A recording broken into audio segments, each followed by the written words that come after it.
Je devais avoir 11 ans, 12 ans. J'étais partie au sport d'hiver avec mon père, mon oncle, ma tante et mes cousines. On skiait beaucoup et sur les pistes on avait vachement faim. Alors j'avais toujours quelques barres chocolatées que je mangeais sur les télésièges. L'appartement était petit, c'était une location. On y vivait, on était 6 à vivre là-bas. On était toujours très nombreux dans l'appartement et moi j'arrivais pas du tout à me détendre.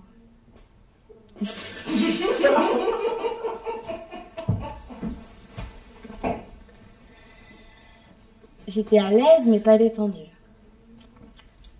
Et donc là où tous les autres devaient aller faire leurs besoins aux toilettes, moi j'y arrivais pas.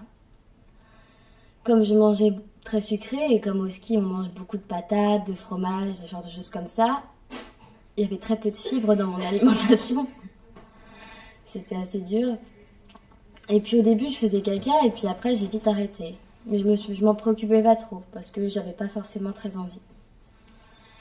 Après 2 semaines passées au ski, on est rentré et je suis allée chez ma mère. Elle habitait Saint-Sébastien. Je donne trop des indices. Bon, elle habitait vers là. Et cette soirée-là, j'ai voulu aller aux toilettes, il devait être 18h. Alors je suis allée aux toilettes. Et puis j'y suis passée quand même, je suis restée environ 1h30.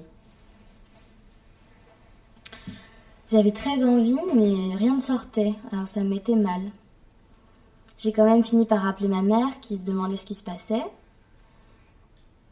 Et puis j'ai fini par sortir des toilettes. Mais je savais que l'élément était là et qu'il voulait sortir, c'est juste que c'était physiquement impossible.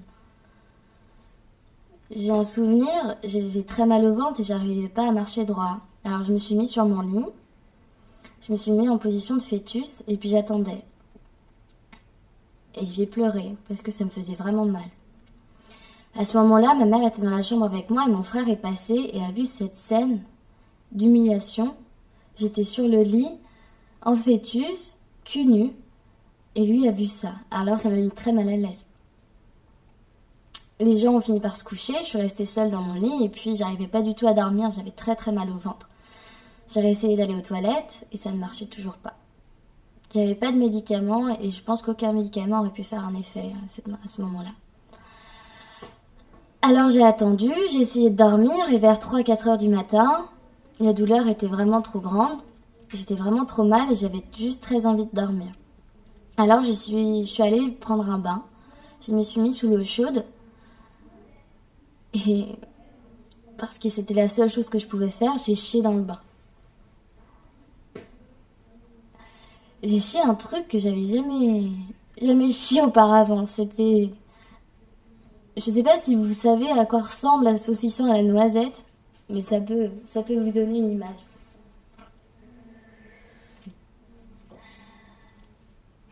C'était tellement gros et j'étais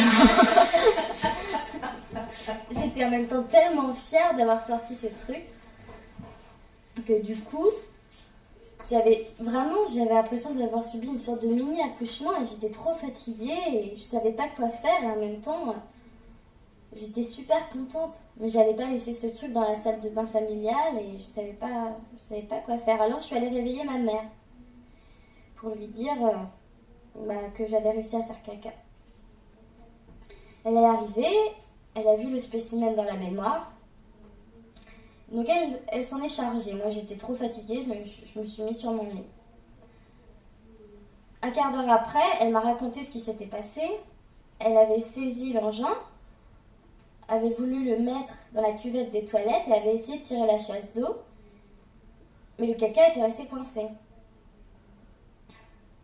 Alors dans ce genre de situation,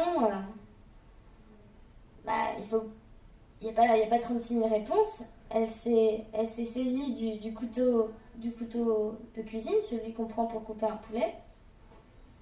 Et puis elle a mis le caca sur la planche à découper. Elle l'a découpé en 3 parties, m'a-t-elle dit. Elle les a toutes mises une à une en tirant la chasse d'eau dans la cuvette des toilettes.